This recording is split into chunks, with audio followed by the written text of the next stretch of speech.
안녕하십니까. 태백산직입니다. 이덕일 작 여인열전 진성여왕편입니다. 음녀로 몰린 성군 진성여왕.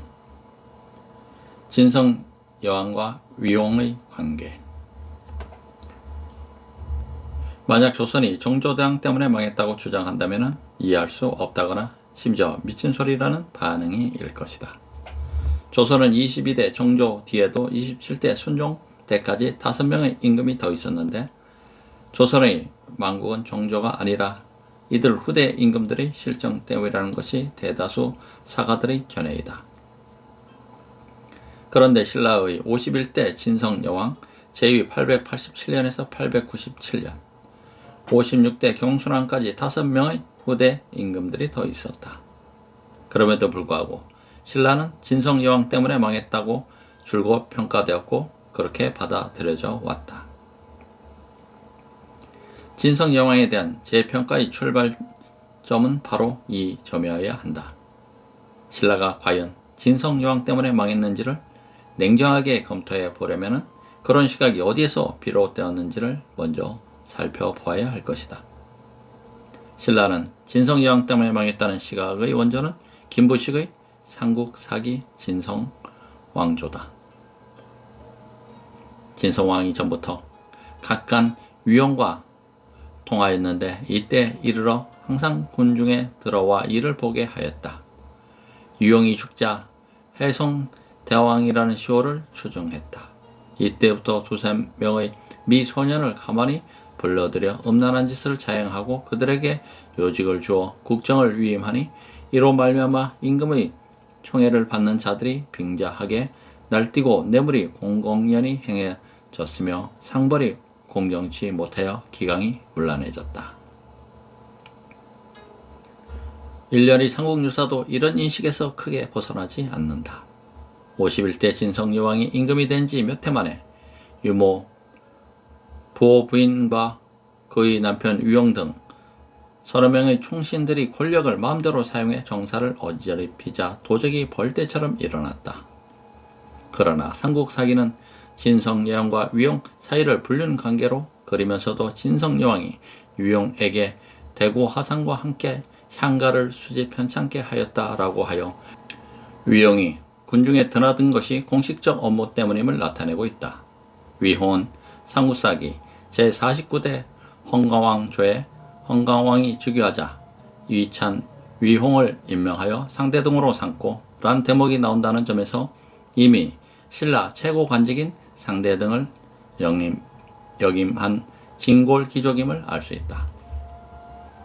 위홍이 진성여왕의 명을 받아 편찬한 책이 3대목이라는 향가집임은 유명한 사실이다. 3대목은 현존하지 않기에 그 내용을 알 수는 없지만 책 제목의 3대란 신라왕실의 상대, 중대, 하대를 나타낸다는 것으로 해석된다. 말하자면 신라왕실 개창 이래의 모든 향가를 수집 편찬한 책이다. 3대목은 신라의 전통 문화를 집대성하기 위한 국가적인 사업이었다. 이 편찬 사업이 공식적이었던 것처럼 진성여왕과 위용의 관계도 공식적이었다. 굳이 분리하자면 진성여왕과 위용은 신라의 전통 시가인 향가를 좋아하는 문학적 취향을 가진 문인들이었다. 신라인들의 남녀관. 진성여왕의 음란에 대한 비난은 신라 당대인들의 시각이 아니라는데 문제의 본질이 있다. 근래 발견된 황룡사 탑지인 황룡사 9층 목탑 찰주 본기를 둘러싼 논란도 그런 예이다. 이 기록에 황룡사 9층 목탑 중수 책임자였던 위용은 진성여왕의 아버지 경문왕의 친동생이라 기록되어 있다. 위용은 진성여왕의 숙부인 것이다. 그러자 진성여왕 숙부와 간통한 음녀라는 근친상간 혐의가 더해지면서 신라는 음녀인 진성여왕의 황음 때문에 망했다는 비난이 다시 일었다. 조선시대 비교적 객관적 시각에서 저술된 이긍이의 연려실기술도 역대 정고에서 진성여왕의 추행한 소문이 퍼져서 기강이 크게 어지러워졌다며 그의 추행을 신라 망국의 한 원인으로 드는 등 신라 망국의 첫 번째 요인은 항상 진성 여왕의 황음으로 꼽혀져 왔다. 그러나 진성 여왕과 유용의 관계는 신라 당대인들의 시각에서는 불륜이 아니라는 점에서 이런 비난은 타당하지 않다.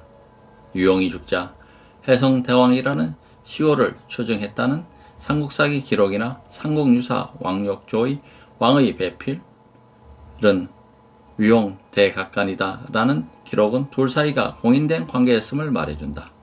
진성 여왕의 아버지 경문왕의 부인인 여와 부인 김씨였던 것처럼 진성 여왕의 남편이 유용이었던 것은 자연스러운 것이었다. 둘이 신라 사회의 성모라를 어기고 간통한 사이였다면 죽은 유용을 대왕으로 추정할 수 없었을 것이다. 필사본 화랑세기에는 선덕 여왕과 관련해서 삼서지제 3명의 남편을 두는 제도라는 용어가 나오는데 제자를 쓴 데서 여왕 즉위시의 남편에 관한 공인된 제도였음을 짐작하게 해준다.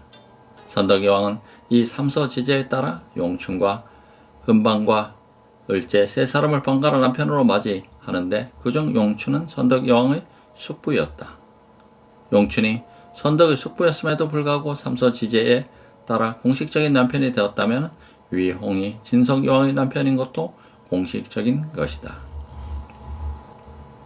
유학자인 김부식의 눈이나 현대인의 시각에서는 유용과 진성 여왕의 관계가 불륜일지 몰라도 스스로를 신국으로 자처했던 신라인들의 시각에서는 둘의 관계가 공식적이고도 당연한 것이었다.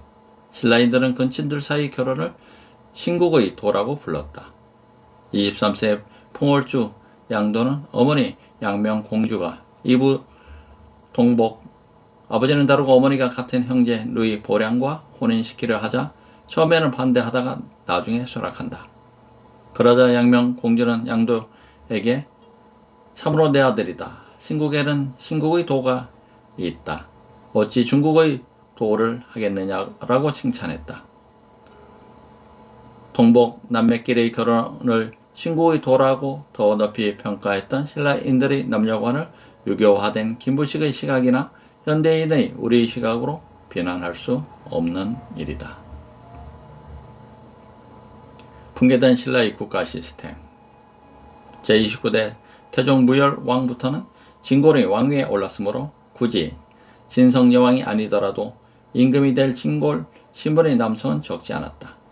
그럼에도 왜 진성 여왕이 왕위에 올랐을까? 그 이유는 삼국사기에 기록된 오빠 정광왕의 유조, 임금의 유언에서 추측할 수 있다. 나는 불행히 사자가 없으나 누이 동생 만 진성 여왕은 천성이 명민하고 골상이 창부와 같으니 경등은 선덕, 진덕 여왕의 고세에 의거해 그를 왕위에 세우는 것이 좋을 것이다. 천성이 명민하고 골상이 장부와 같다는 말과 선덕, 진덕 여왕의 고사란 말에 정광왕의 의도가 담겨 있었다. 정광왕이 진성 여왕을 후사로 삼은 것은 위기 타개를 위한 일종 승부수였던 것이다. 정광왕은 선덕, 진덕 여왕이 위기 신라를 구해내고 오히려 신라 통일의 기반을 마련한 것과 같은 역할을 진성 여왕에게서 기대했던 것이다. 정광왕이 진성 여왕의 명민한 천성과 장부 같은 골상을 선택할 수밖에 없었던 이유는 정광왕이 사망할 무렵 887년 신라가 체제 붕괴의 위기에 처해 있었기 때문이다. 신라는 태종 무열왕 마지막 직계인 36대 해공왕 제위 765년에서 780년 때부터 극심한 내분에 휩싸였다. 해공왕이 왕비와 함께 피살되고 그 뒤를 이어 내무랑 10세 손인 선덕왕 780년에서 785년이 즉위했으나 그가 사망하자 또다시 왕위 계승을 둘러싸고 유혈상쟁이 벌어졌다. 그 결과 원성왕 제위 785년에서 798년 즉위하고 이후 원성왕계가 계속 왕위를 잇지만 왕권은 이미 예전 같지 않게 약화되었다.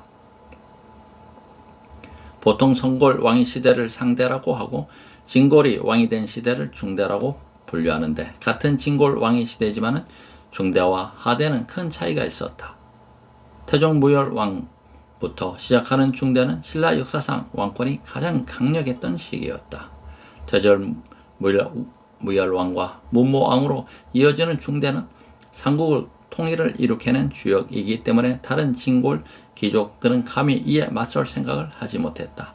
원성왕부터 시작하는 하대는 진골 귀족들 사이의 유혈 상정의 결과로 왕위에 올랐기 때문에 왕권은 미약했다. 진골 귀족들의 반란에 의한 왕위 교체는 신라 지배층을 극심한 혼란으로 몰고 갔다. 무열 왕계의 왕위 계승이라는 중대한 원칙이 무너지면서 진골 귀족 사이에 극심한 항쟁이 발생했던 것이다. 하대 때의 상황을 기록한 삼국사기에서는 그런 사례들을 쉽게 찾을 수 있다. 48대 경무랑 6년 866년 10월 이찬 윤흥이 아우 수콘과 함께 반역을 도모하다가 발각되어 대상군으로 도망했는데 왕명으로 그들의 목을 베고 전 가족을 처단했다.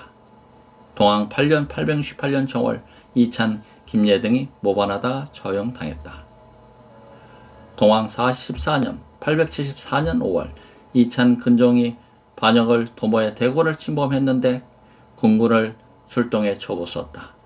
근종이 자신의 무리들과 함께 밤에 성 밖으로 도망하는 것을 추격해 잡아서 거열 수레에 묶고 찍어 죽이는 형에 처해졌다. 거열 49대 헌관왕 5년 879년 6월 일길찬 신흥이 반역을 깨하다가 사형당하였다. 50대 정광 왕 2년 887년 정월 한주 서울에서 이찬 김요가 반란을 일으키자 군사를 보내 주살했다.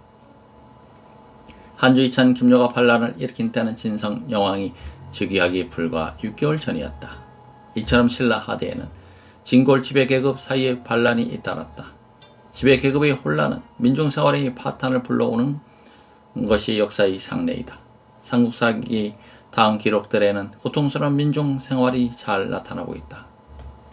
48대 경무랑 7년 867년 5월 서라벌에 전염병이 돌았다. 가을 8월에는 큰 물이 나고 곡식이 잘 되지 않았다. 동왕 10년 870년 4월 서라벌에 지진이 일어났다. 7월엔 큰 물이 나고 겨울에는 눈이 내리지 않았으며 많은 국인들이 전염병에 걸렸다. 동왕 12년 872년 4월 서라벌에 지진이 있었다. 가을 8월에 국내의 주군들에게서 누리가 발생하여 곡식을 해쳤다. 동왕 14년 873년 봄 백성들이 굶주리고 전염병이 돌자 국왕이 사신을 보내서 구휼하였다. 동왕 15년 875년 2월 서울과 동북지방에 지진이 발생했다. 정왕년 1년 886년 나라 서쪽 지방이 가물고 또 흉년이 들었다. 그러나 이는 민중들의 일이고 같은 시기에 지배층은 민중들의 고통을 외면하고 극도의 사치스러운 상황을 했다. 삼국사기 헌강왕 6년 880년의 기록이 이를 말해준다. 왕이 좌우들의 신하들과 함께 월상루에 올라 사방을 바라보니 서울의 민가가 줄지어 늘어섰고 가악소리가 끊임없이 일어났다. 왕이 시중 민공을 돌아보며 내가 듣기에 지금 민간에서는 집을 기와로 돕고 집으로 있지 않으며 밥을 숯으로 짓고 나무로 하지 않는다는 말이 사실인가? 라고 물었다. 민공이 역시 일찍이 그렇게 들었습니다. 라고 답하고 연이어 임금께서 즉위한 이래로 음양이 조화롭고 풍호가 순조로워 매년 풍년이 들어 백성들은 먹을 것이 넉넉하고 또 병경이 안정되었으니 시정이 활락합니다. 이것은 성덕의 소치입니다. 라고 답했다.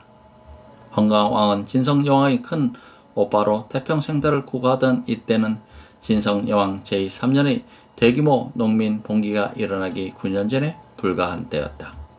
백성들은 홍수, 지진, 가뭄이 잇따라 고통스럽게 생활하는데 지배층은 성덕 운운하며 유유자적하던 때가 이 무렵 모습이었다.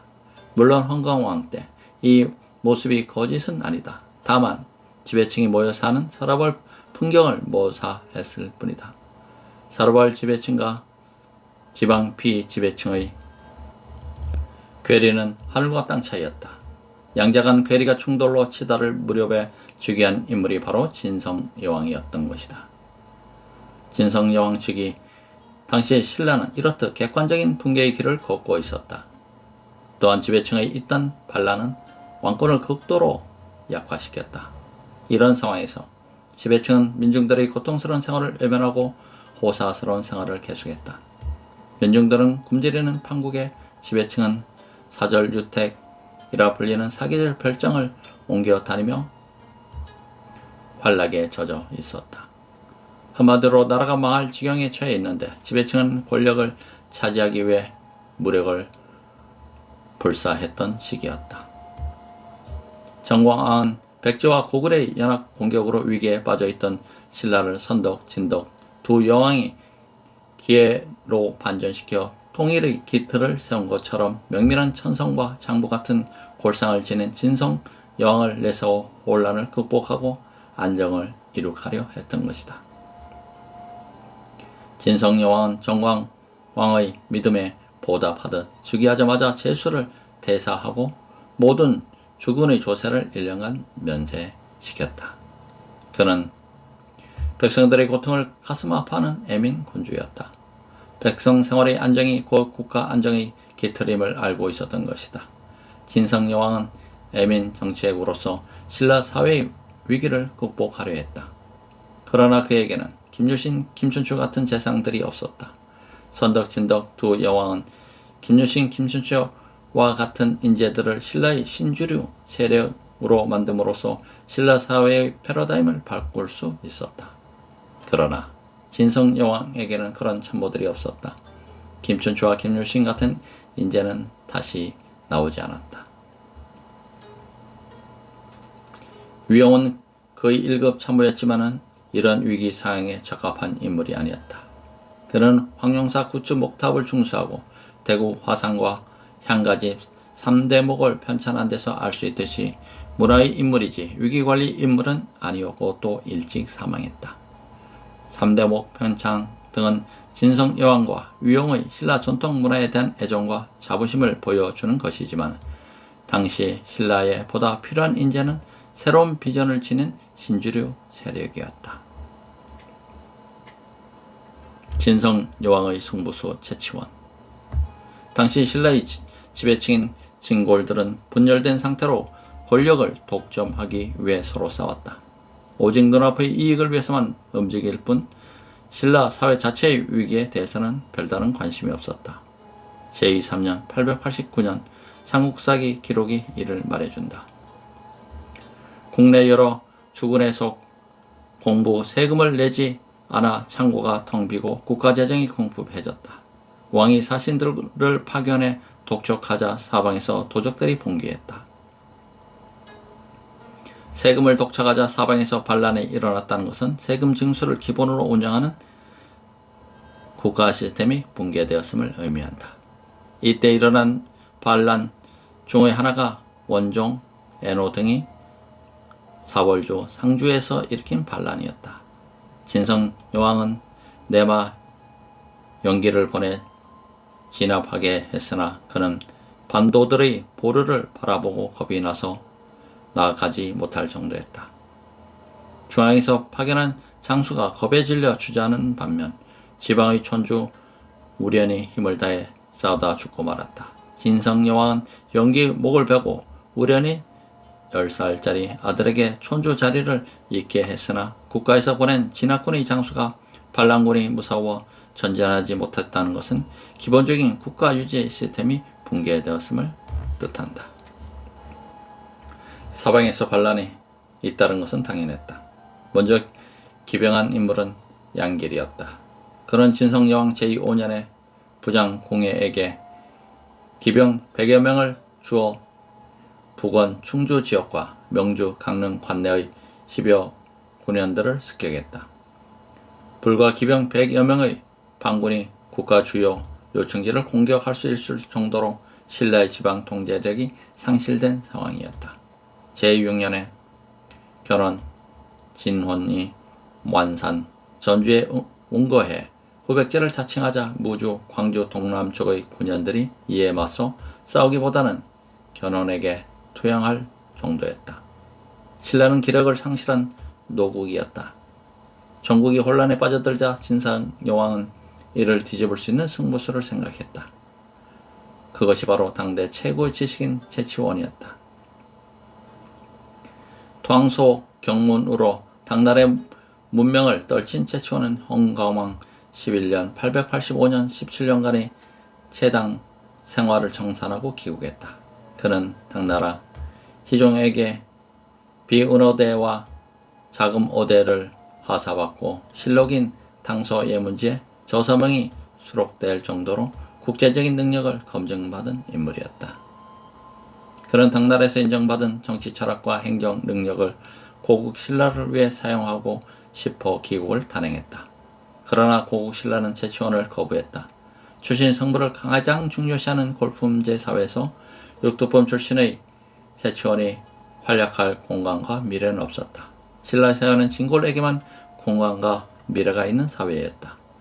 신라는 당나라를 상국으로 섬겼으나 외국인도 빈공과를 통해 등용하는 당나라의 개방성은 배울 생각이 없었다. 폐쇄적인 사회 신라에서 최치원의 재능은 사용될 수 없었다. 그는 진골들의 견제 때문에 중앙정계에서 활약하지 못하고 대상군 지금의 전북 태인, 천령군, 경남 하양, 부성군, 충남 서선, 태수 자리를 비롯한 지방관을 전전할 수밖에 없었다. 그러나 진성여왕은 달랐다. 그는 신분보다는 최치원의 능력을 높이 샀다. 그는 제위 7년 893년 부성군 태수에 지나지 않은 최치원을 파격적으로 하정사로 임명했다. 이는 그를 중앙정계에 등용시키기 위한 사전포석이었다. 하정사로서 당나라에서 보인 능력을 중앙 등용의 명분으로 삼으려는 계획이었다. 그러나 최치원의 사신길은 좌절되었다. 도적들이 포로 때문에 당나라로 가는 길이 막혔기 때문이다. 당나라 사신길이 불통될 정도로 신라의 혼란은 극심했다. 진성여왕은 더 이상 사태를 방관할 수 없다고 생각했다. 그는 이런 혼란을 극복하기 위해서는 새로운 인연과 새로운 사회체제로의 개편이 절실하다고 판단했다. 진성여왕과 최치원은 신라 왕국의 살 길은 낡은 체제를 국제적 수준으로 끌어올리는 것에 있다고 판단했다. 능력보다는 골품을 중시하는 폐쇄적인 사회체제로는 미래를 바라볼 수 없다고 생각했던 것이다. 진성여왕이 제8년 894년 최치원에게 시무책을 작성해 올리라고 명령한 것은 이런 이유 때문이었다. 최치원은 이에 따라 시무 11조를 작성해 올렸는데 여기에는 당연히 신분보다는 능력에 따른 인재 등용을 요구하는 내용이 포함되었다. 이는 진골의 신분적 특권의 축소를 의미하는 것이었다. 온갖 특권은 다 누리면서도 무능하고 분열된 진골의 능력으로 사회 혼란이 수습될 수 없다는 것은 자명한 일이었다. 진성여왕은 최치원의 시물책을 즉시 간합하고 그를 육두품 중의 최고관직인 제6관이 아찬에 봉하는 것으로 개혁 정치를 점화하려고 했다. 그러나 삼국사기 최치원 전에서 최치원은 중국에서 얻은 바가 많다고 생각해서 본국에 돌아와 자신의 뜻을 실현하려고 하였으나 말세에 그를 의심하고 꺼리는 자가 많아서 그의 뜻이 허용되지 못하고 라고 기록하고 있는 것처럼 그의 시무책은 기족 진골들에 의해 거부되고 말았다. 김유신과 김춘천은 명분을 실현할 무력이 있었으나 최치원에게는 군사력이 없었다. 그리고 김유신과 김춘천은 이상을 위해 자신의 온몸을 던지는 승부 정신이 있었으나 최치원에게는 이것이 없었다. 최치원은 계획을 위해 자신의 온몸을 던져 승부하기보다는 현실 도피를 택했다. 정치적 이상과 사회적 현실 사이의 계류에서 자잘한 최치원은 40여 세 장년의 나이로 관직을 버리고 런던의 길을 택한 것이다. 삼국사에는 당시 상황을 이렇게 설명한다. 최치원은 서쪽에서 대당을 섬길 때부터 동으로 고국에 돌아올 때까지 모두 난세를 만나 행세하기가 잠옷 어려웠고 걸핏하면 비난을 받으니 스스로 불우함을 한탄하고 다시는 벼실에 나갈 뜻이 없었다.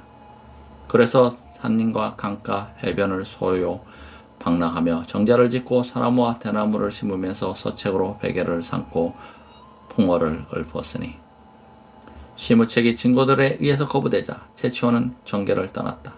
최치원은 혼란한 정계를 떠나 서라벌 남산과 강주, 경남, 의성의 빙산, 합천, 청량사, 지리산, 쌍계사 같은 명성지를 돌아다니며 풍월 속에서 세상의 시름을 잊으려 했다. 물론 최치원의 시무책이 거부된 신라 사회는 더 큰 혼란 속으로 빠져들었다. 최치원은 이런 신라 사회의 혼란을 애도했다. 진성왕 9년 985년 난리 중에 사찰을 지키다 죽은 승병들을 위해 만든 해인사 경내에서 세운 한 공약탑의 기문에서 최치원은 이렇게 애도한다. 당나라에서 벌어진 병흉이란 두 가지 재앙이 서쪽 당에서 멈추면서 동쪽 신라로 옮겨와 그 험악한 중에서도 더욱 험악하여 굶어서 죽고 전쟁으로 죽은 시체가 들판에 별처럼 흩어져 있었다. 진성여왕 제위 10년에는 빨간 바지를 입은 도적인 적고적이 지방은 물론 서라벌의 모량리까지 약탈하는 등 통제불능 상황에 빠져들었다. 삼국사기는 최치원이 고려를 개국하는 왕건에게 신라는 시들어가는 누런 잎이요 개경의 공령 고려는 푸른 소나무라는 서한을 보냈다고 기록하고 있는데 이는 최치원이 귀국 후의 정치 경험을 통해 신라는 이미 돌이킬 수 없는 길로 접어들었다고 판단했음을 알게 해준다. 나라가 망해가는 것을 예견하면서도 바로 세울 힘이 없었던 지식인의 비극이 그에게는 있었던 것이다. 진성여왕도 마찬가지로 나라가 망해가는 것을 보면서도 손을 쓸 수 없는 국왕의 비극이 그에게 있었다. 진성여왕이 당시 상황을 어떻게 인식하고 있었는지는 효공왕이 당나라 소종에게 보낸 사사위표에 인용한 그의 말에 잘 나타나 있다. 진성여왕은 자신을 책하는 생각이 깊어 말씀하시기를 본국이 지금 큰 흉년이 든 데다 좀도둑이 사방에서 일어나 본래 늑대와 이리 같은 탐욕에서 시작해 차츰 홍곡 큰 기록이와 고니 중국 진나래 때 난을 일으킨 진승이 한 연설문 가운데 왕후 장상이 어찌 시가 있으며 연작이 어찌 홍곡의 뜻을 알려는 데서 나온 것으로 흔히 왕위를 꿈꾸는 야신가들이 많이 이용하는 뜻이다. 를 자랑하며 처음엔 쥐같이 숨어서 살살 뒤줄을 뒤지고 주머니를 더듬다가 형세를 다 벌떼 날듯 하여 문득 성을 파괴하고 고을을 노략질하니 연기와 먼지가 국내에 자욱하고 풍우가 농사를 잡치게 하고 무도적이 동릉에 더욱 치성하니 농사조차 지을 수 없다고 말씀하셨다. 진성여왕은 신라사회의 소생을 위해 마지막 승부수를 던지기로 결심했다. 자신의 왕위를 던지는 것이었다.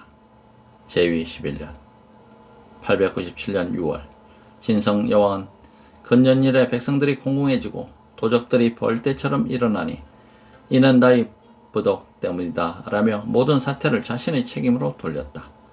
그는 주의 반대를 의식한 듯 어진 자에게 양위하려는 나의 뜻은 이미 결정되었다고 못 박았다. 양위 상황은 사사입회에 보다 자세히 나타나 있다. 관리와 백성들이 제3 진성여왕이 왕위에 머무르기를 청했고 신효공왕 또한 왕위를 이으라는 부탁을 굳이 사양하여 명을 따르지 않고자 하였으나 끝내 여러 사람들이 바람을 막으시고 사제로 돌아가셨나이다. 진성여왕은 주위에서 양위를 반대하자 스스로 출궁을 단행해 버렸다. 국왕의 양위 선언은 대개 정치적 위기에서 벗어나려는 제스처 아니면 신하들에 대한 충성심 확인의 도구로 사용되었다. 양위 선언을 실제 실천한 경우는 극히 드문 이유가 여기에 있다. 그러나 진성 여왕의 양위 선언은 무한한 책임의식에서 나온 진정이었다. 사사유표에는 불이 나무에 났으나 불이 맹렬하면 나무가 타고 물이 배를 띄우지만 물이 날뛰면 배가 엎어지는 것이다 라는 말도 인용되어 있다. 여기에서 불이나 물은 백성을 뜻하고 나무와 배는 임금을 뜻하는 것으로서 이는 진성 여왕의 백선론과 군주론이었다. 36대 해공왕 이래 국왕이 피살되거나 자결하는 등 신라 하대의 혼란은 계속되었어도 스스로 책임을 통감하고 양유한 임금은 그가 처음이었다. 왕위를 내려놓고 북궁에서 거주하다가 6개월도 안 된 그의 12월에 세상을 떠난 것은 양이가 얼마나 어려운 결단이었는지를 말해주는 것이다. 그러나 책임정치 실현에 대한 진성 여왕의 의지는 후대 남성 사가들에 의해서 신라 망국의 책임에 대한 자인으로 악용되었을 뿐이다. 그런데 그가 양유한 인물이 자신의 아들이 아니라 큰오빠 헌강왕의 서자 효공왕이라는 점이 특이하다. 삼국사기는 효공왕이 진성 여왕 때의 태자라고 적고 있지만은 삼국유사는 진성 여왕과 고타지에서 당나라 사신으로 간 아찬 양패를 왕의 막내 아들이라고 적고 있다. 이는 그에게 최소한 2명 이상의 아들이 있었음을 말해주는 것인데 정작 왕위는 아들이 아니라 조카 효공왕에게 물려준 것이다. 오진 자에게 양위하려는 나의 뜻이라는 그의 양위의 변은 자신의 아들보다 능력 있는 조카에게 양위했음을 추측하게 해준다. 사사유표에서 효공왕은 제가 왕실의 태자로 책봉된 것도 그분 진성 여왕의 공에 힘입은 것입니다 라고 말하는데 이는 효공왕의 태자 책봉 당시 경쟁자가 있었음을 말해주는 것이고 그 경쟁자는 다름 아닌 진성 여왕의 아들이었음을 추측게 하는 것이다. 삼국사기는 물론 삼국유사도 신라가 진성 여왕의 음란함 때문에 망한 것처럼 기록하고 있지만 당대의 기록인 사사유표는 그를 사심이 없고 욕심이 적으며 다병한 몸에 한가함을 사랑하고 적당한 시기라야 말을 한다라고 적어 화음과 전혀 다른 모습을 묘사하고 있다. 또한 진성여왕 당대에 세워진 성주사 낭의 화상 백월 보강탑 비문 이하 낭의 화상 비문에서는 최초는 진성여왕의 은혜가 바다같이 넘쳤다라고 적어 그를 성군으로 묘사했다. 이 두 가지 당대의 기록은 적어도 진성여왕이 생존 당시에는 음녀가 아니라 때를 잘못 만난 성군으로 평가받고 있었음을 보여준다. 당대의 성군과 후대의 음녀 중 여성에 대한 편견을 제거하면 진실은 자명한 것이다. 성주사 낭의 화성 백월 보강탑비 충남 보령시 성주면에 있는 통일 신라 말의 고승 무염 801년에서 888년 답비인데 높이 4.55m로 신라 비석 중 가장 크며 국호 8호로 지정되어 있다. 낭에는 진성여왕이 내린 15고 온 변명은 무염이다. 그는 태조 무열왕 8대 손으로 애장왕 2년 801년에 김범청의 아들로 태어났는데 부친은 진골에서 육두품으로 강등되었다. 그 이유는 정확히 알려져 있지 않지만 무염이 당나라로 가던 해 822년 발생한 김원창의 난과 관련 있는 것으로 추측된다. 김원창은 무열 왕계가 왕이 계승해서 소외된 것에 반발해 난을 일으켰는데 김범창이 무열 왕계이기 때문에 여기 연루되거나 연좌되었을 가능성이 있는 것이다. 낭에는 당나라 수도 장안, 지금의 소안, 종남상에 있던 지상사 등에서 남종선을 받아들이고 여러 불교 유적과 선지식을 찾아다니면서 보시행을 수행했다. 그의 보시행은 고아나 가난한 사람을 돌봐주는 등 실천을 통한 수련이었다. 이런 보시행으로 무염은 중국에서 동방의 대보살로 불렸다. 그는 당나라에 무려 23년 동안이나 체류하는데 이는 그에게 귀국 의사가 없었음을 말해준다. 그가 문성왕 7년 845년 귀국한 것도 자발적인 것이 아니라 당 무종의 불교 탄압을 피한 것으로 세치원의 낭의 화상 비문에 황제의 명령이라고 기록되어 있듯이 사실상 강제 출국이었다. 귀국 2년 후에 무염은 이찬 김원과 역시 이찬이었던 문성왕의 장인 김양의 도움으로 폐사되다시피 한 성주사를 오합사 손종 사찰로 중창시켰다. 무염은 진성여왕 2년에 입족하는데 진성여왕은 제치원에게 그 비문을 찬수를 명한다. 제치원은 이 낭해화상 비문에 낭해화상의 불교 행적뿐만 아니라 유교적 정치 개혁안을 구체적으로 서술했으며 진성여왕에 대한 자신의 소감도 적어 진성여왕에 대한 후대의 왜곡을 시정하는 귀중한 계기를 제공한다. 이 탑비는 거대한 외형이나 힘찬 조각과 글씨들이 신라 석비의 대표라고 할 만한데 제치원 같이 비판적 지식인이 진성여왕을 극찬했다는 점에서 내용면에서도 주목되는 것이다. 진성여왕은 무열 왕계가 계승하던 왕계를 빼앗은 원성 왕계로서 낭해화상은 그의 정적일 수도 있었기 때문에 굳이 제치원이 탑비의 여왕을 칭송하는 글을 적을 필요는 없었다. 낭해화상 비문은 신라말 불교계의 동향을 보여주는 좋은 사료일 뿐만 아니라 후대 기록인 삼국사기 및 삼국유사가 진성여왕을 극도로 부정한 데 대한 당대의 반론이란 점에서도 주목된다. 삼국사기와 삼국유사의 근친혼. 진성여왕과 위용의 근친혼을 황업의 근거로 삼지만 화랑세기뿐만 아니라 삼국사기, 삼국유사에도 근친혼에 관한 많은 사례가 나온다. 삼국통일의 영웅 김유신과 태종무열왕 김춘추의 관계가 대표적이다. 태종무열 왕의 부인을 삼국사기는 서현각찬의 딸이라고 적고 있고 삼국유사는 왕비는 문명왕후 문인이 즉 유신공의 막내 누이이다라고 기록하고 있다. 김춘추 부인이 김유신 막내 누이라는 말이다. 김유신 막내 누이 문희가 김춘추 부인이 된 데 대한 유명한 이야기가 전하고 있는데 문희 편에서 참조하시고 김춘추와 문희 사이에 낳은 딸이 다니마 아는 김유신 부인 지소 부인이다. 지소 부인 역시 삼촌과 혼인한 것이다. 따라서 김춘추는 김유신의 매제이자 장인이 된다. 이런 예는 단지 김유신과 김춘추에게만 국한되지 않는다. 신라 통일의 기초를 열었던 진흥왕의 아버지는 버풍왕 아우인 갈문왕 입종이었다. 그런데 갈문왕 입종의 부인은 버풍왕의 딸이다. 버풍왕의 딸 역시 숙부와 결혼한 것이다. 그리고 둘 사이에 낳은 아들이 바로 진흥왕인 것이다. 그러므로 진흥왕의 어머니는 사촌 누이였다.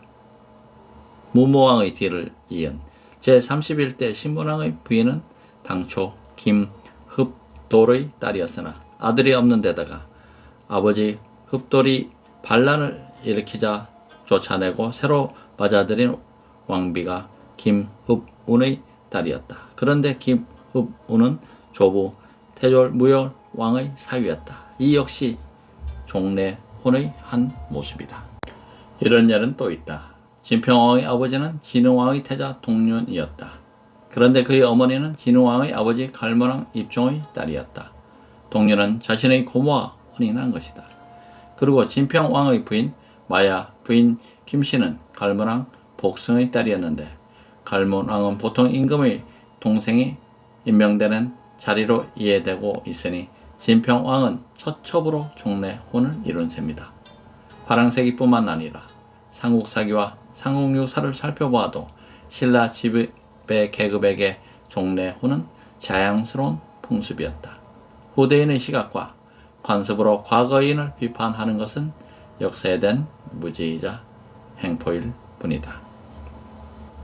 이덕일작 진성여왕 편이었습니다. 태백산지기와 함께 해주셔서 대단히 감사합니다. 고맙습니다.